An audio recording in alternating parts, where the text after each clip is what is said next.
এ বদনাথ, আমরা যে মানে গ্যাস সারি পা দিয়ে আর কি, এ পাদলে একটা রচনা কদি পারিস কিনা?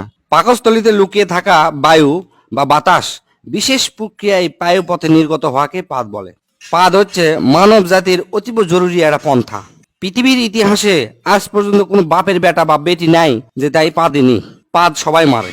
যুক্তরাষ্ট্রের প্রেসিডেন্ট থেকে শুরু করে রানী এলিজাবেথ, বিখ্যাত নায়িকা শাহরুখ খান, সালমান খান, টম ক্রুজ থেকে শুরু করে সোগলি, অ্যাঞ্জেলিনা জোলি, কি কমো সোগলি পাদ দেয়। বিশেষজ্ঞদের মতে পাদ চার প্রকার। এক নম্বর হচ্ছে ঠাস পাদ, আর হচ্ছে ফুস পাদ, আর হচ্ছে কুইয়া পাদ, আর ঝোল পাদ। এক নম্বর ঠাস পাদ হচ্ছে মানুষের আবেগ নিয়ে খেলা করে, ওটা হচ্ছে ঠাস পাদ। এল্লা পাদ সাধারণত হরেক রকমের মন মাতানো সুরের সাথে নিজেদের আগমন ঘটায়। শব্দ দূষণের অভিযোগ পাওয়া গেলেও এই পাদ বেশিরভাগই বিনোদন দেয়। জোরে জোরে পাদের শব্দ শুনে মানুষজন হাসাহাসি করে, ই অক দোষ দেয়, উই অক দোষ দেয়, সেজন্য চরম একটা মজা হয়। দুই নম্বর হচ্ছে ফুসপাদ। এ পাদ নিজেকে মুক্ত করার জন্য পায়ু পতত আসে আকুপাকু করে, তারপর শব্দ ছাড়া ফুস করে বের হয়, একই হচ্ছে ফুসপাদ বলে। এল্লা পাদের কোনো সাধারণত অস্তিত্ব নাই, গন্ধ সঙ্গে এল্লা হচ্ছে অস্তিত্ব খুঁজে বের করা লাগে। এল্লা পাদও পরিবেশ দূষণ করে থাকে। তিন নম্বর হচ্ছে কুইয়া পাদ। এই পাদের অপর নাম হচ্ছে চোরাপাদ। মেলাক্ষণ সময় পায়খানা আটকে থাকার পর যে পাদ বের হয় ও কি কয় হচ্ছে যে কুইয়া পাদ। হিরোশিমার থেকেও বেশি ভয়ঙ্কর এই পাদ। মানুষের ভিড়ের মধ্যে যদি এই পাদ বের হয় আর যদি বুঝবার পারে কে মারছে, তাহলে মনে করেন যে ওই লোকের সেই খবর হয়ে যাবে। আর এই পাদ যদি কড়াইত ভাজা হয় তাহলে মোটামুটি কেজি খানিক গু বাড়াবে। এক কথায় পায়খানার পরিবর্তে এই পাদ মারা হয়, মারলে মিচ্ছানা বেশিক্ষণ টিকে থাকা যায়। চার নাম্বার এবং শেষ হচ্ছে ঝোল পাদ। সাধারণত মানুষের ডায়রিয়া বা পাতলা পায়খানা হলে এই পাদ হয়। চলাফেরা করার সময় এই পাদ দেওয়া মিচ্ছানা ঝুঁকিপূর্ণ।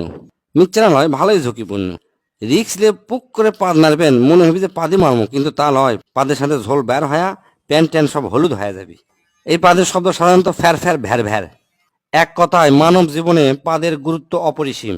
পাদ যদি মানুষ না দিবার পারল নি, তাহলে মানুষের পেটের মধ্যে মিথেন গ্যাস জমা হয়ে গেল নি, এক সময় মানুষ মহাশূন্যে উড়ে চলে গেল হয়নি। এই পাদের আর একটা সমস্যা আছে, সেটা হচ্ছে কি, পাদ মারলেও বোঝা যায় না যে এর সাথে ঝোল বাড়ালো কিনা। মানুষকে আবার জিজ্ঞেস করা লাগে, আচ্ছা ভাই পাদের কি ঝোল হয়? তাই যদি কয় হ ঝোল হয়, তখন তাই মনে করবি আমি মনে হয় হাগিয়ে ফেলে দিছি। আবার মনে করেন যে হাঁটতে হাঁটতে চিন্তা করছেন যে পিছন দিকে ঠান্ডা লাগিচ্ছে বা প্যান্টটা ভিজে গেছে, তখন মনে করবেন যে এই পাদের থেকে ঝোল বাড়াছে। এই চার প্রকার পাদের মধ্যে প্রথম দুটো একটু আরামদায়ক, মানে দেওয়ার পরে শান্তি পাওয়া যায়, কিন্তু পরের দুটো হচ্ছে যে খুবই সাংঘাতিক। তাই যাই যেটি থাকেন বুঝে শুনে পাতবেন, পাতলে পেট ক্লিয়ার হয়, পেটের গ্যাস বের হয়ে যায়, খুবই আরামদায়ক একটা জিনিস।